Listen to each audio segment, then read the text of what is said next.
pumpkin belly, the girl I go find out from she this you. But tell a girl, shot to your back, she can't touch a button on you, she can't. But tell a girl, shot to your back, she can't touch a button on you, she can't. You a real bad girl when no take back chat, and anything you say you can't defend that. Diamond Chunks, Diamond Chunks. No take back chat, and anything you say you can't defend that.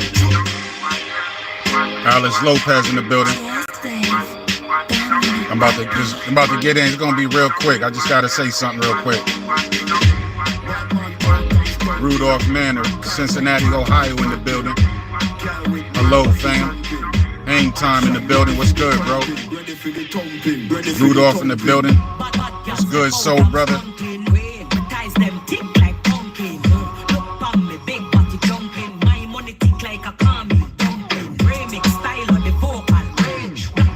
I know I ain't playing Tupac, my bad. I told y'all sometimes I just be zoning out to dancehall and Afro beats on a regular basis, yo. Tupac and Biggie were the best rappers of that time. So let me get into it. I got 1, 7, 6, 5, 4, 3, 2, 1. Yeah, so this real quick. The name of this video is Tupac Hit 'Em Up, set the standard for diss records to follow. And I say that because I'm gonna go back. I could be wrong. Somebody that sees this video, you know what I mean? Y'all can be like, nah, you wrong. You're incorrect. You're in error. But as far as I can go back, I'm 51 years old. As far as I can remember, yeah, I remember Kumo D versus Busy B. But that wasn't a diss record. That was live in person. And they was, you know, it was braggadocious. And then moving on, you have LL Cool J versus Kumo D. That's still some braggadocious. It wasn't violent. It wasn't none of that. You know what I mean? It wasn't none of that. Move fast forward a little bit. Then it got a little bit harsher. And that was with KRS-One versus MC Shan. And that was The Bridge Is Over. And The Bridge Is Over, he said some things in there, but it wasn't violent like that. It wasn't really violent like that. Then you had Out the Blue, which was like maybe 4 years after The Bridge Is Over. Tim Dog, when he made Fuck Compton. You know, that was clearly out the blue, you know what I'm saying? And that was harsh. A lot of people took that. That was definitely disrespectful. That was definitely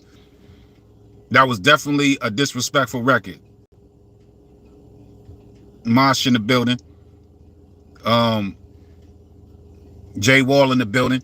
That was definitely a disrespectful record by Tim Dog, Fuck Compton. And that was 1990.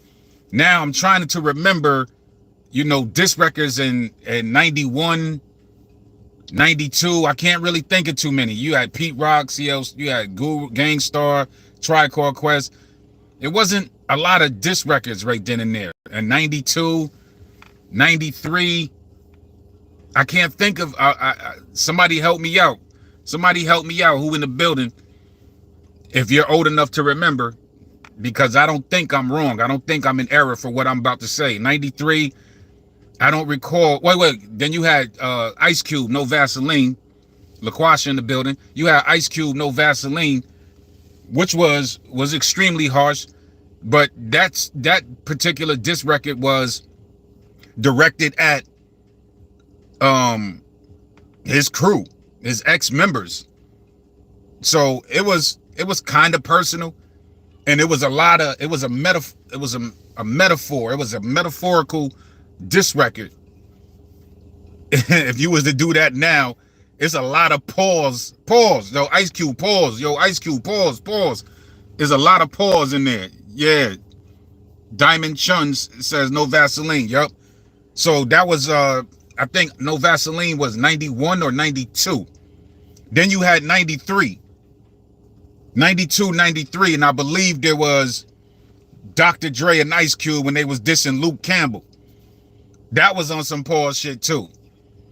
They was still diss. They was dissing and stuff like that. It was harsh. Can't forget them. Let me go back. I mentioned LL. LL had came at MC Hammer, Ice-T. LL had said some shit about when Darlene Ortiz was on Ice-T's Power album, and LL was like, he took the cover home, you know, to the bathroom to, you know, masturbate on it. You know, pardon my French. Yeah, we ain't getting there yet. We ain't getting there yet. There's a reason why I'm saying no. This is why I'm trying to remember all the diss records before I hit them up. I'm trying to remember all the diss records before I hit them up, to the best of my recollection. So the prominent ones that I recall is KRS-One and Biggie, diss record. I mean, KRS-One versus MC Shan, diss record. Ice Cube. Then LL with MC Hammer, Ice-T, and Kumo D again. Who else I said? Tim Dog, when he dissed the whole Compton. Who else did I say? Who else did I mention? 93, I'm trying to think. 94. It was just straight music. 95. Now 95 is when Tupac created Hit 'Em Up. October 31st, but it wasn't released until 1996. Eazy-E, yeah, I think Eazy-E did have a diss record towards them. And I also mentioned Dr. Dre and Snoop Dogg when they diss. I forget what the name of it called. Like, they was like Luke's bending over and Luke's getting F-U-C-K. So, you know what I mean? Like I said, a lot of pause shit. But then there came a point in time where Tupac got accused of rape, where Tupac got shot up. Then Tupac got sentenced to prison. And then there was a song called Who Shot Ya? It wasn't necessarily a diss record, because I would apply that to it. It wasn't necessarily a diss record to Tupac, but Tupac took it as such because the timing was inappropriate. When you say Who Shot Ya after, it shouldn't have never been released. It should have never been released. Something should have been reconciled.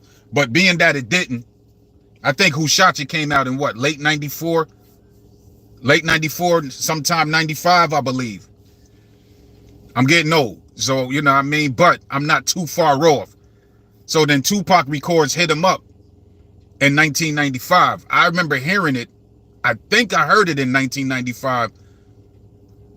And then it was really released in 1996.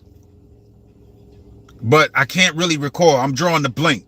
Nevertheless, when Tupac came out, my point is, all those diss records I mentioned before, The Bridge Is Over, No Vaseline, the songs, the diss records that LL had, Kumo D had,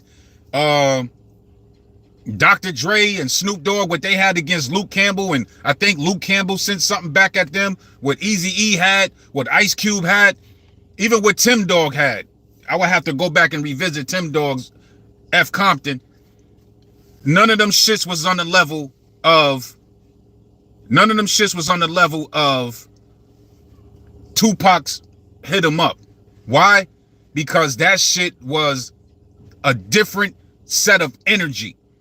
Tupac had just he was hit up. He was hit up. He got shot up. He was accused of rape. And then he got sentenced to prison. And then he's dealing with all these whispers out here in New York. Just all these people that was saying things about him.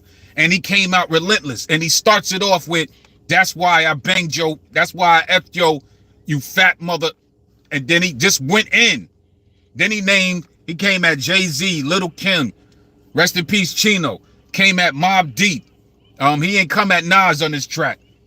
Came at Little C's, Bad Boy.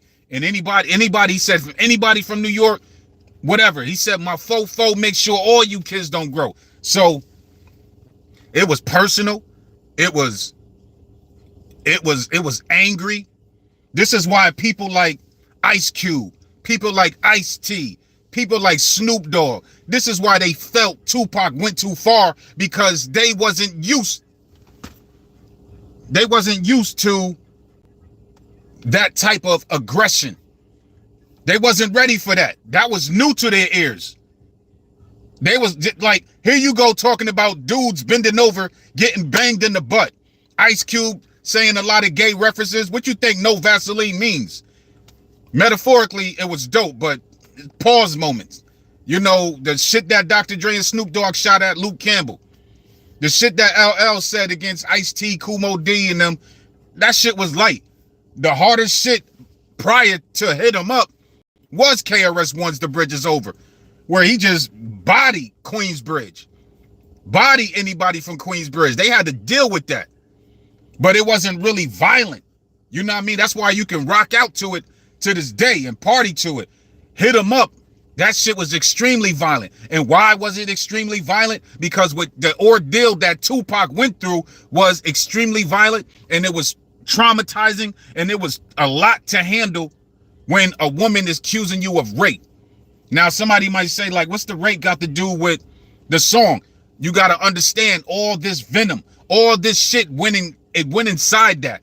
So when he hears who shot you, he was already dealing with the fact of,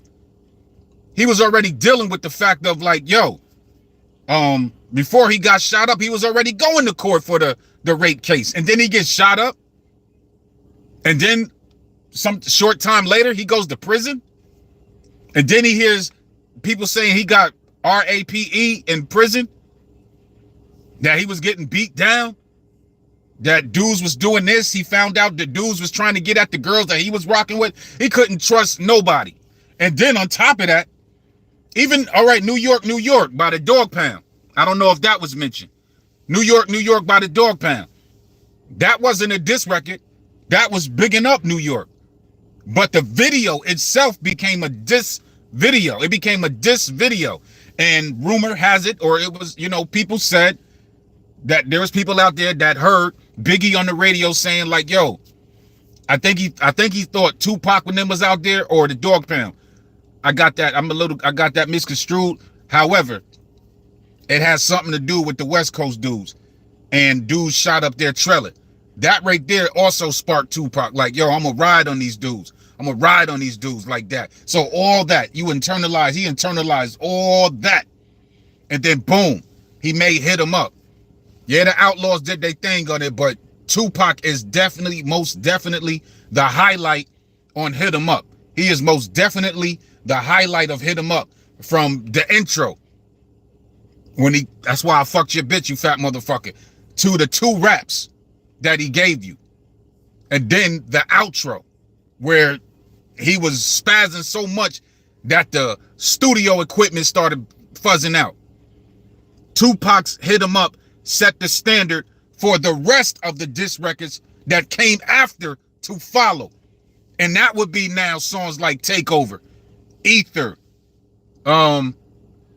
whatever, Jadakiss versus Beanie Siegel, the 50 Cents, the Ja Rules, the Eminems, the Busta Rhymes. What else? There was plenty of them. You know what I mean? The Meek Mills, the Pusha T's, all these, they all took it to a next level because Pac took it to a level that any rapper before Tupac's Hit 'Em Up, they were not going to that level. Maybe Tim Dog with Fuck Compton, maybe.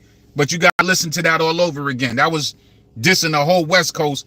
And, you know, I was on call for a lot of people. And he almost got himself killed for that. And I heard Tupac was the one who saved Tim Dog on that. So all those records that follow, all the way up to even this Drake, J. Cole, Kendrick Lamar. You hear what Kendrick Lamar says, all eyes on me, and I'm going to send it up to Pac. That level, the energy that Hit 'Em Up brought. The way that, look at Ether. You know, he starts off with, fuck Jay-Z.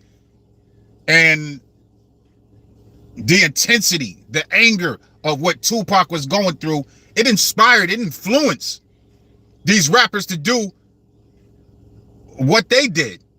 You know, a lot of people credit Nas for inspiring Tupac for Me and My Girlfriend. Well, Nas should definitely, in my opinion, salute to give props to Tupac for inspiring what he did on Ether against Jay-Z. You know, even Jay-Z, niggas started saying names. Niggas started getting more violent. Niggas got more disrespectful.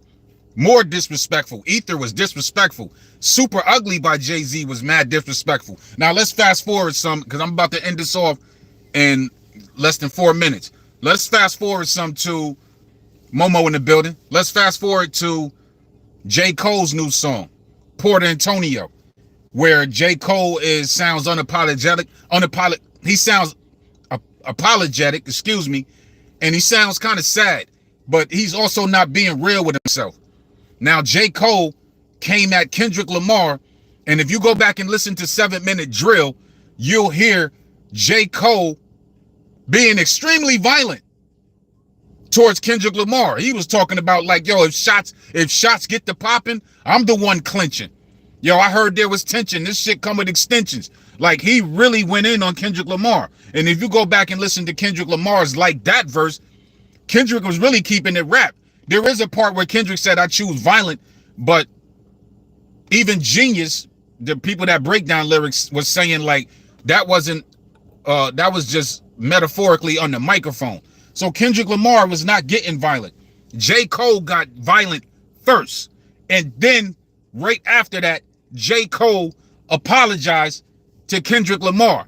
And then Drake had to step up and handle that. Now, Drake was doing good with push-ups when he was coming at Kendrick. If you go back, where Drake messed up is when Drake started saying, he made 2 references to Kendrick Lamar's baby mama.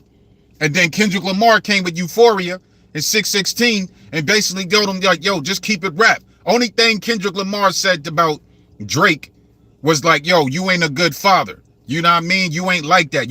He said, you don't know nothing about that. Raising your kids, doing this, doing that. He's not dissing his children. He was dissing the manhood of a dude that needs to be a father to his son. Then Drake came with Family Matters and completely got disrespectful with Kendrick Lamar. He got completely disrespectful with Kendrick. He got completely disrespectful with Kendrick Lamar after that. And then Kendrick Lamar ended up by doing when he did Meet the Grams.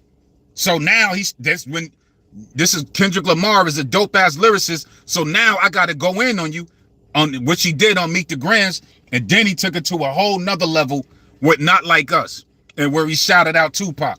So the standard, Kendrick Lamar tried to do what those that were doing before Tupac.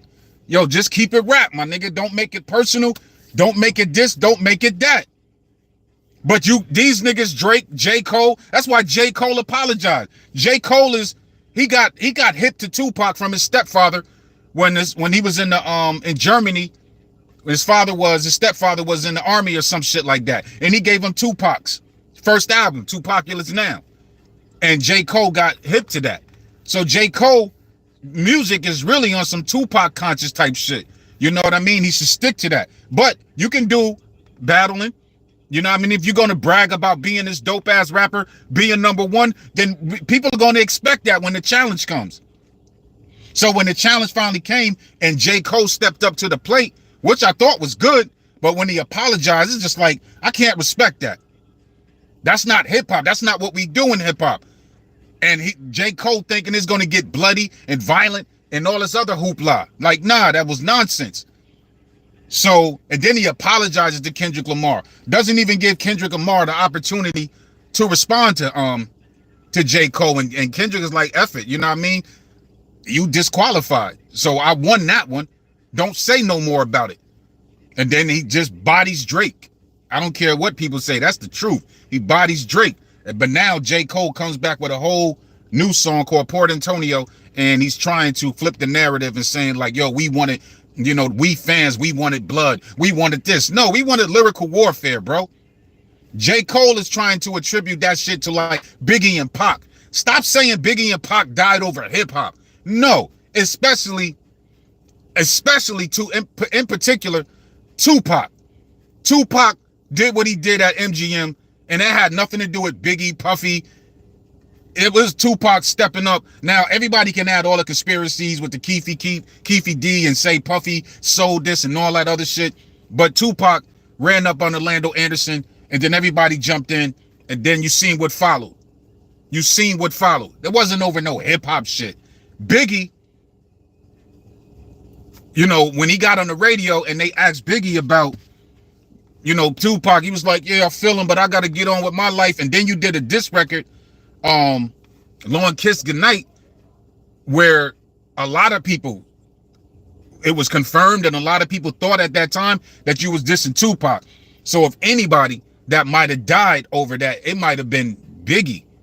If anybody that might have died slightly over some hip hop shit, it might have been Biggie. But if Biggie probably would have went to LA and said like, yo, you know, big up Pac, like that's my nigga. You know, I'm sorry, yo, I wish it didn't happen. I wish we could have reconciled. I wish we could have did this. I wish we could have did that. Instead of doing the opposite of what Biggie saying, like, yo, yeah, you know, I feel him, but you know, life goes on. I gotta live my life too. A lot of people thought Biggie sounded insensitive. And then that diss record that he did live on the air with Sway and them followed. And a lot of people just like, nah. And then right after that, Ed Lover and them was talking about when they was down there, how all them LA niggas was just like, nah, y'all shouldn't even be over here anyway. Disrespectful, you know, all that shit. All that shit. So J. Cole, it wasn't going to come to that, bro. So J. Cole is digging his own, making it bad for himself, not digging his own grave. If anything, Drake should be mad at J. Cole. I came up with that conclusion, like, yo, you left me to handle this shit, and it could have stayed on some rap shit, but Drake is not capable of being that type of MC. Whereas Drake went personal, whereas he shouldn't. You're not Tupac, but you're buying Tupac's rings, his cars, and you're using AI. You're not on that level, bro. Tupac set the standard so high for these niggas that these niggas don't. You got to do the study. You got to do the research. Don't just do what Tupac did. Understand why Tupac did what he did before you try doing what he did. Before you jump out there and try to be that. This is why Kendrick Lamar was able to do what he did, because Kendrick Lamar is in tune. He's in tune. He studied Tupac. He knew that he can just keep it on some rap shit, or I'm gonna hit these niggas up, which he did. With the biggest diss record, with probably the first diss record that's a hit that sold how many views he done sold? Like 5 million. He done sold 5 million copies of, if there's a such thing of copies, but they said like 5 to 8 million people bought Not Like Us, and he's definitely performing it at the Super Bowl and shit like that. But this type of standard, these type of diss records wouldn't be in existence if Tupac didn't endure what he endured. You know, he set the standard. But a lot of people need to play, they don't understand that, so they do what they do and it hurts them. Like with Jay-Z and Nas going at it, Jay-Z kind of, you know, the ego. Jay-Z even admitted, I got stronger after Ether. Study history. That's why it's good to study history, nigga. Don't just jump out there and get yourself into some trouble that you can't get out of. So this is why a lot of people are upset with J. Cole. It's like, yo, you was bragging all this time, bro.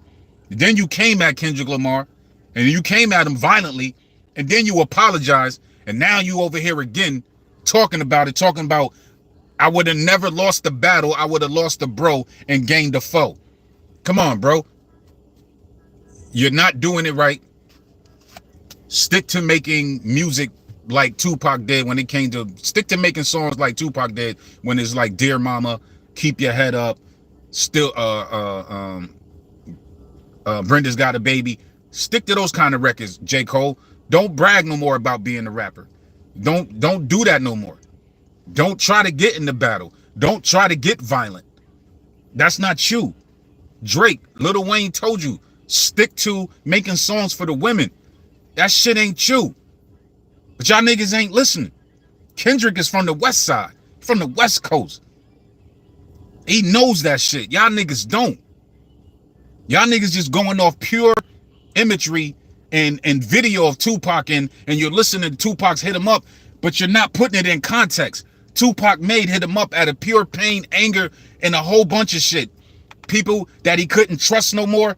The system putting him in prison. A whole bunch of shit. That's why that young brother was so fucking angry when he made Hit 'Em Up. That's why there's no record like Hit 'Em Up. It set the standard of all diss records that followed. Like I said initially before that, I'm about to end this off. Like I said initially before that, all those records before that, this is why Ice-T, this is why Ice Cube, and this is why Snoop Dogg said Tupac went too far, because it was too much for them. Whereas these OGs shouldn't be saying that Tupac went too far. They should be saying what I'm saying right now. They're irresponsible. They're not doing it right for the culture. They should be talking about like, yo, Tupac endured some real shit, bro. So I can understand why he made Hit 'Em Up. I'm not happy that he made Hit 'Em Up, but I can understand why Tupac would make a song like Hit 'Em Up. Especially like again accused of rape, being shot up and going to prison, and then everything else that happened. And he's that young. Ice-T shouldn't have been shitting on him. Cube shouldn't have been shitting on him, and Snoop shouldn't have been shitting on him. And even whoever else, what's the brother from the Roots? He said Tupac didn't do no justice for Hit 'Em Up. He turned a love ballad into a diss record, and he just felt like that was very disrespectful or it wasn't good. He also tried to shit on Tupac shit. See, these niggas don't do the knowledge. These people don't do the history, and he didn't understand that Tupac was just taking the beat from Biggie. This is what I mean. Niggas don't do research. They just get out there and start yapping. They start yapping. Like, again, I could be wrong what I'm saying, but this is my opinion on it. And I just feel like Tupac set the standard for all diss recs to follow. So all these niggas that came at other rappers with aggression, got real personal, and got real violent, it's because Tupac took it to that level first. Other niggas just bragged and shit like that. You know what I mean? But nah, Tupac said, my fo would make sure all your kids don't grow. Tupac took it to that level, and he needs to be owed his proper respect for creating that type of energy, but don't try to follow that energy if you ain't been through what Tupac been through. Don't follow it. It's dangerous. That shit'll get you in trouble. Don't do it. Unless you learn from history and you do it in a way that is acceptable or in a way that you make it work for yourself. Like Nas did with Ether. Nas did Ether 3 times. By the 3rd time, you know, it was on and popping. He got very disrespectful. You never heard Nas get disrespectful like that until that type of shit. But where does that type of disrespectful come from? Where's that type of inspiration, that type of influence come from? It comes from Tupac.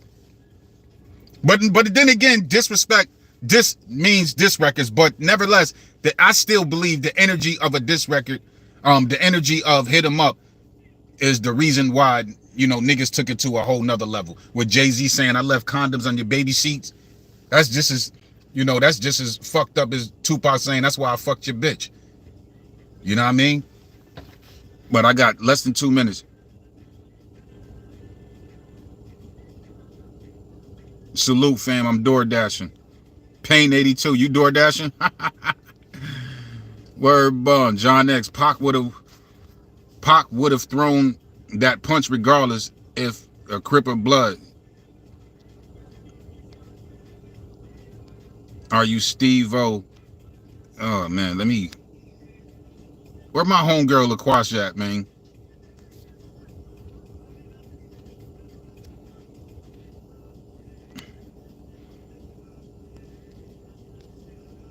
Momo Z, have you heard Pac's family hire an attorney to investigate P. Diddy? Yeah, I heard something about that. Dolph in the building as always. How is it already nighttime? Death Blow, Kumo D. I gotta see what Death Blow was about. But yeah, I'm about to be out of here, man. Like, yo, if you want me to do the live stream, Cash App requested videos, you know what I mean? I could do that easily. Other videos, I might have to go up because those shits take time if you want the personally edited type shit videos, anybody out there type shit. But right now, I'm just doing these real short lives, man, just to show you that it's still for the culture. It's still about Tupac, man. I'll never forget that shit. You know what I mean? But yeah, man, Hit 'Em Up. Set the standard for all diss records to follow. You know what I mean? Let's spread that motherfucking word. If niggas want to debate, get them.